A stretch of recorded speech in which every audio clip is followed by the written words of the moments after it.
Hello, I'm Nigel Hewish. I'm the head gardener here at Kingston Maurward College.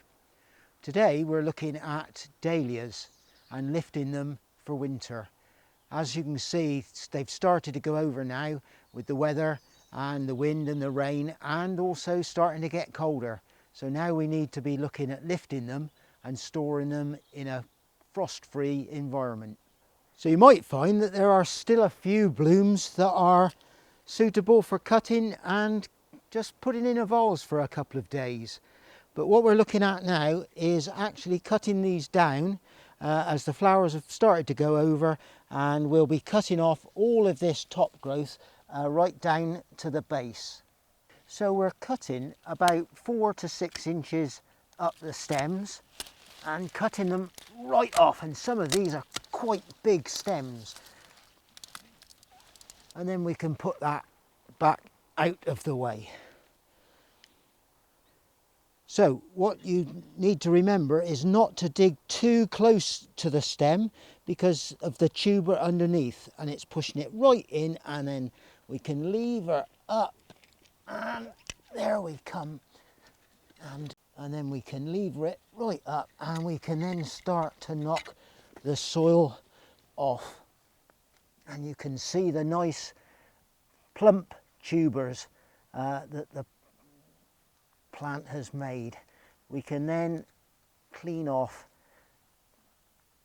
the old growing media that it was originally potted into, and that easily comes away from the tubers.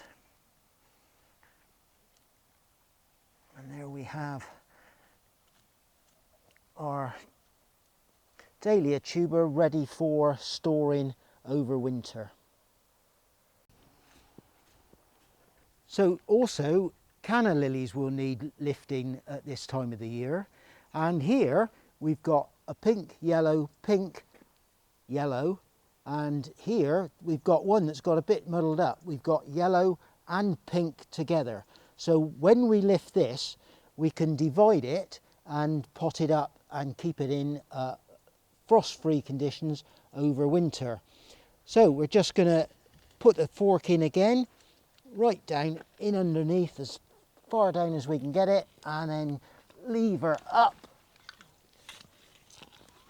this lovely clump of canna. So what we can do with this dahlia tuber now is just finish off by just cleaning off with a cane the last few bits of compost, and we can then, once we've finished cleaning that off, it's then ready for storing. But remembering, we need to put that label back on and tie it on so that it doesn't go missing. So that can now go into a frost-free environment in the shed or in a greenhouse, as long as it's kept dry and in the dark preferably. So with the canna, and we want to divide it up because we've got the pink piece here and the yellow piece here, so we want to separate those out, and then we can pot up the yellow piece and the pink one separately.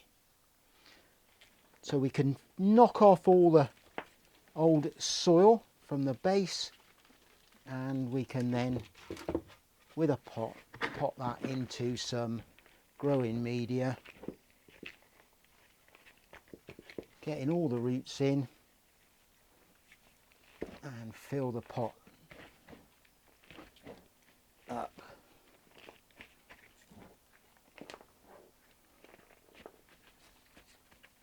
And press it down and tap it, fill it up, and there we have it. And what I would do is just cut the flower spike off, no more, and just these couple of leaves that have gone over, and then leave the rest to die down naturally over winter. And we can then do the same with the pink one. So we need to label this Canna and this one is yellow, and then we label the other one pink, both Erebus species. So that's it for the Dahlias and Cannas. Next time we'll be looking at some semi-ripe cuttings of evergreen shrubs.